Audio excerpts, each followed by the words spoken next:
wondered what had happened. And then we heard that the old Hun, as we called him, was pulling out. He pulled out his heavy howitzers. He'd gone. And then we saw the cavalry come up. The Bengal lancers trotted past. It was a wonderful sight. Rumours all round, news that was he going? Was he packing up altogether? Bit by bit we followed. Our patrols went out. They did very good rearguard action, delayed our advance. And at last we got onto green fields and roads that weren't shelled. Almost virgin country. And we could gallop on the downs, we could see the hares and see the larks. And after the months and months of utter brownness and chaos and everything going back into ruin, to see that open country again was marvelous. The German withdrawal was accompanied by an orgy of calculated destruction. Bridges were blown, roads mined, whole tracts of countryside flooded, fruit trees in full bloom senselessly felled, wells poisoned, household objects booby-trapped. Whole villages had been torn down by hand, evidently at the cost of immense labor. It was as if the whole countryside had fallen into the hands of demons, who had vented their lust for destruction on these humble dwellings. As the people grasped the fact that the Germans had really gone, they crowded round us, tears of joy and gratitude running down their cheeks. Many just wanted to touch us to make sure that we were real. The thing that was hardest to bear was the inquiries, the piteous questions about relatives and friends. Their questions evoked unbearably a vision of wooden crosses, hundreds of thousands of little wooden crosses, scattered all the way from Switzerland to the North Sea. The Allied advance towards the Hindenburg Line was painfully slow. The weather was atrocious, and the troops, accustomed to static trench warfare, moved, as one observer put it, like an army of moles suddenly ordered to disport themselves in the light of day.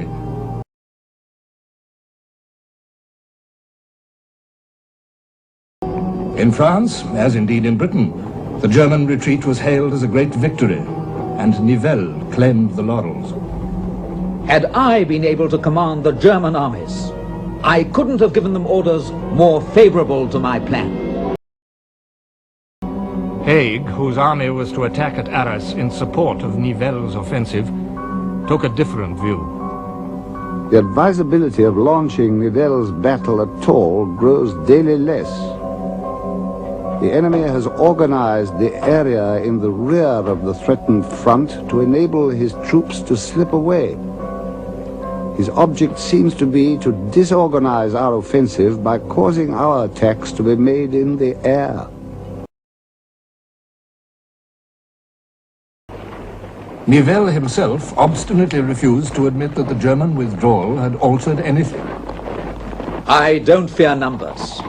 The greater the numbers, the greater the victory. He was like a man under a spell, wrote a British liaison officer. The German defenses were obliterated in his imagination, and he could see himself galloping in the open country beyond. Grave doubts now beset Nivelle's own generals, Pétain, Franchet d'Espéré, Michelet. Their misgivings were shared by the politicians, by Painlevé, the new Minister of War, and Ribot, the Prime Minister. But the politicians did not dare dismiss the Commander-in-Chief on the very eve of a great offensive. Already the British bombardment at Arras had begun.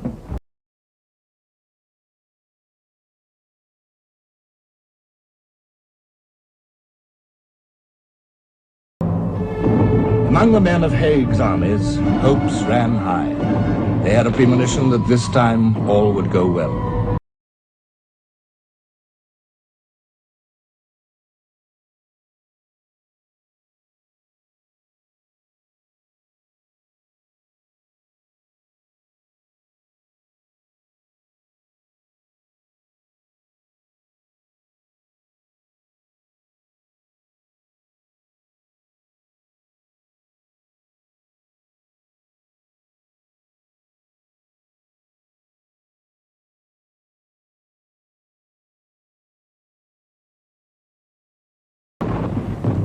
On the eve of the attack, a trench raiding party was sent over to discover how effective the bombardment had proved.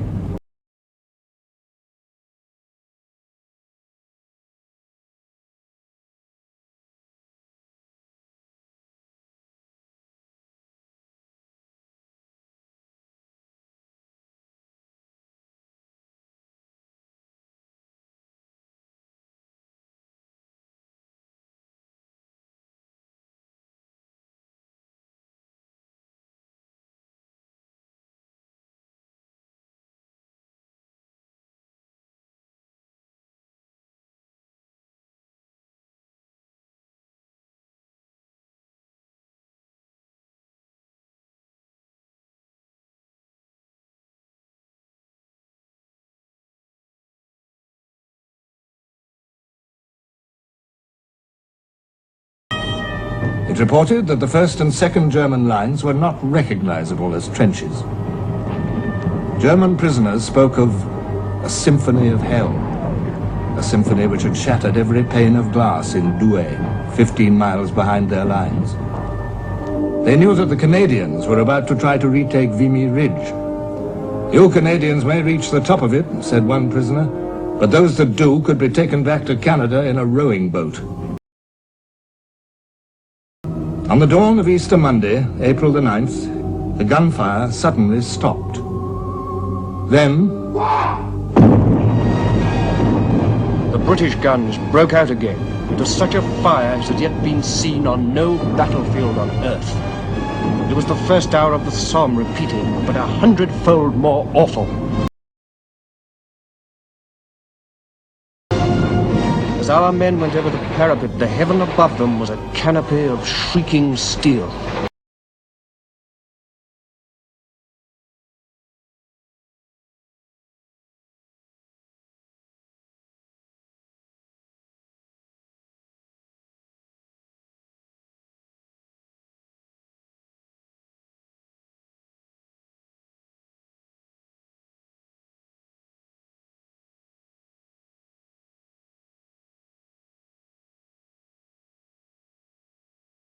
As the barrage passed, the Germans on Vimy Ridge saw khaki figures in flat steel helmets swarming in every direction.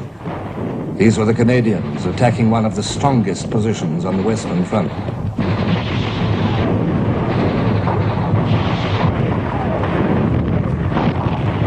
We had to thread our way amongst the shell holes because the ridge itself had been so pounded. It was nothing but a mass of shell holes. The German trenches were almost obliterated. There were just mere ditches that were left.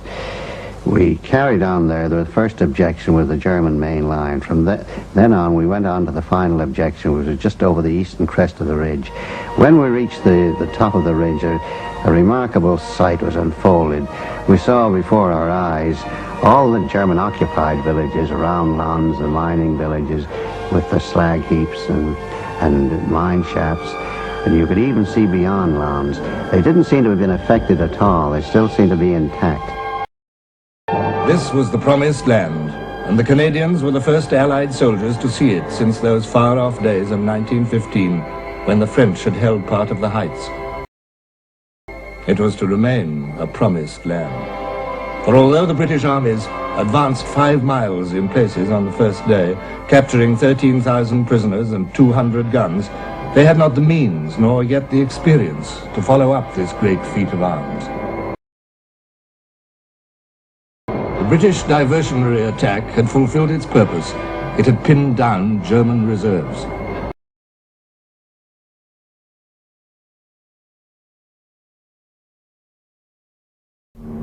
But the German positions facing the French on the steep hills of the Aisne were of great natural strength and were organized in depths to a distance of 5 miles. And the Germans knew the date, even the hour of the French attack. 10 minutes before the French attack was due, the German batteries opened up. And the fire was so tremendous that hardly any French soldiers